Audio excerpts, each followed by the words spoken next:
ఓటర్ల జాబితా ప్రత్యేక సమగ్ర సవరణ 2026 సర్ ప్రక్రియలో భాగంగా జిల్లాలో రూపొందించనున్న ఓటర్ జాబితాను అత్యంత పారదర్శకంగా, దోషరహితంగా సిద్ధం చేసేందుకు సహాయ సహకారాలను అందించాలని జిల్లా కలెక్టర్ ఎంఎన్ హరీంద్ర ప్రసాద్ గుర్తింపు పొందిన రాజకీయ పార్టీలను కోరారు. మంగళవారం కాకినాడ కలెక్టరేట్ లో జిల్లా కలెక్టర్ హరీంద్ర ప్రసాద్ జిల్లాలో గుర్తింపు పొందిన రాజకీయ పార్టీల ప్రతినిధులతో సమావేశం నిర్వహించి ఎన్నికల కమిషన్ సూచనల మేరకు జిల్లాలో చేపడుతున్న ఓటర్ జాబితా ప్రత్యేక సమగ్ర సవరణ, కార్యకలాపాలు, పోలింగ్ స్టేషన్ల రేషనలైజేషన్, కొత్త పోలింగ్ కేంద్రాలకు ప్రతిపాదన వంటి అంశాలను వివరించారు.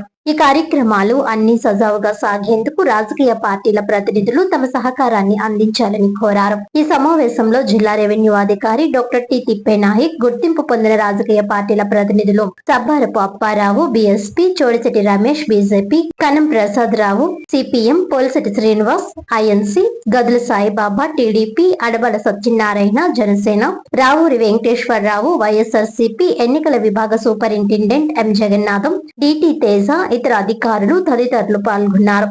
ప్రతి పోలింగ్ కేంద్రానికి దాదాపు 100 ఓట్లు యావరేజ్ వెళ్ళిపోతాయి, తగ్గుతాయి. మనం పాత నంబర్ బట్టి చెప్పండి. ఇప్పుడు మీకు ఏదైనా ఉంటే చెప్పండి. 1200 పెట్టాము, 1200 క్రైటీరియా పెట్టుకున్నాము. ఇప్పుడు కొన్ని ఓట్లు కూడా ఎదిరిపోతాయి కదా. ఇప్పుడు దాదాపు 1,95,000 మన జిల్లాలో 16,50,811లో 1,95,000 డెలిట్ అవుతాయి. అది పోలింగ్ కేంద్రాలు అప్రూవ్ అయితే. సో ఇది ప్రస్తుత పరిస్థితి. లొకేషన్స్ ఉన్నాయి కదా, ప్లస్ స్టేషన్ ఆ లొకేషన్స్ ఎలాగో ఒకసారి మాకు క్యాంప్ పెట్టి కొంచెం చూపించాను.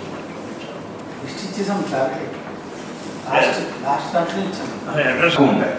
సో అర్బన్ లో కొన్ని కేసెస్ లో 100-200 కూడా ఉన్నాయి, కొన్ని కేసెస్ లో 400 ఉన్నది కూడా ఉన్నాయి. ఎందుకంటే మన 3rd బటాలియన్ ఆ ప్రాంతంలో ఆ ఇల్లులంతా ఎప్పుడో కాలిపోయినాయి. బట్ ఆ ఓట్లు ఇంకా జాబితాలో కొనసాగుతుంది. అవన్నీ కూడా ఇప్పుడు తొలగిస్తున్నాం.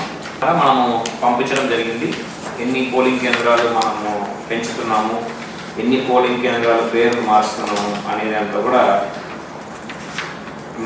మనం పంపడం జరిగింది సిఇఓ ఆఫీస్కి. అక్కడి నుంచి అవి ప్రతిపాదనలు అప్రూవ్ చేసి వస్తే మనకి 1,822 పోలింగ్ కేంద్రాలు తయారవుతాయి. మన ఫైనల్ రోల్లో పేరు వచ్చేస్తుంది. So that is advantage. తర్వాత పెట్టుకున్న వాళ్ళు పేరు వెనకాల బ్యాక్ ఎండ్ యాడ్ అవుతుంటూ ఉంటుంది, కానీ రోల్ రాదు. మళ్ళీ నెక్స్ట్ రోల్ రివిజన్ వచ్చినప్పుడే రోల్ యాడ్ అవుతుంది. సో ఇది వార్తలోని ముఖ్యాంశాలు మరోసారి.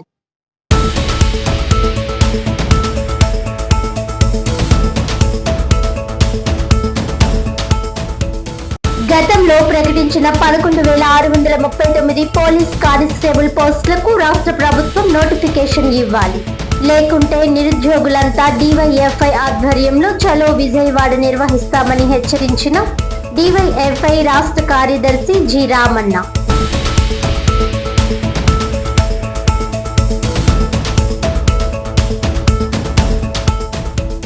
వైఎస్ఆర్సీపీ మాజీ మంత్రి అంబటి రాంబాబుపై ఎంఎస్పీ నాయకులు ఫైర్. దళితులపై అవాకులు చవాకులు పేలితే తీవ్ర పరిణామాలు ఉంటాయన్న ఎంఎస్పీ జిల్లా అధ్యక్షుడు వల్లూరి సత్యబాబు మాదిగ.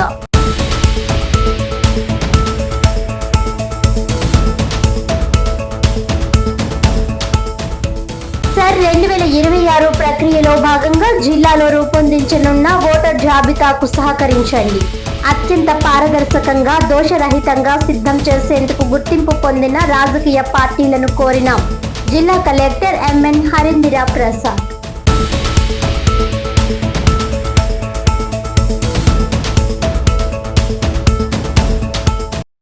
ఈనాటి వార్తలు ఇంతటితో సమాప్తం. తిరిగి వచ్చే బులెటిన్ లో మళ్ళీ కలుద్దాం. అంతవరకు సెలవు. నమస్కారం.